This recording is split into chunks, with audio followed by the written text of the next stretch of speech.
Il faut tout de suite noter que la Côte d'Ivoire, en Côte d'Ivoire notamment à Abidjan, le besoin en logement est très important. J'ai dit notamment à Abidjan, parce qu'il se tend au-delà d'Abidjan. Le week-end dernier, j'étais en mission avec mon directeur technique et c'était partenaire revenu de France dans la zone de Dipoko, de Bokanda et autres, à 200-300 km d'ici. Certaines villes, justement, voient leurs fonctionnaires partir parce qu'il n'y a pas de logement.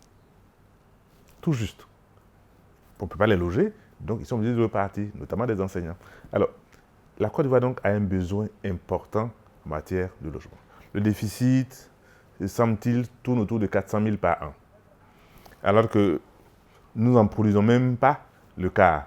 Toutes les sociétés confondues, on ne peut même pas produire le quart. Donc le déficit existe.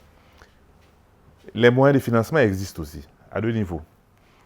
Tant au niveau des prêts promoteurs, c'est-à-dire l'argent que nous cherchons pour nous, promoteurs, construire ces maisons, ces fonds-là existent.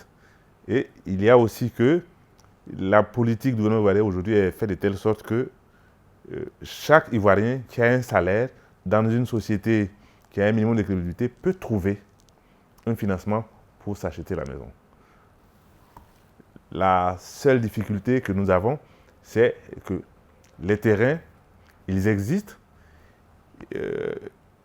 mais ils coûtent cher.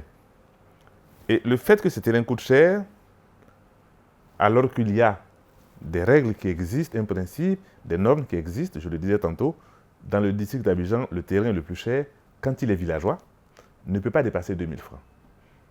Mais aujourd'hui, on est obligé de les acquérir à 10, voire 15 000 francs le mètre carré. Ça joue donc sur le produit qui sort, ça pénalise l'acquéreur, c'est certain, alors que le pouvoir d'achat, malgré la croissance, ne prend pas justement, n'avance pas à la même allure. Il faut donc que le gouvernement ivoirien, justement, prenne de ce point de vue-là le taureau par les cornes. Du travail est fait.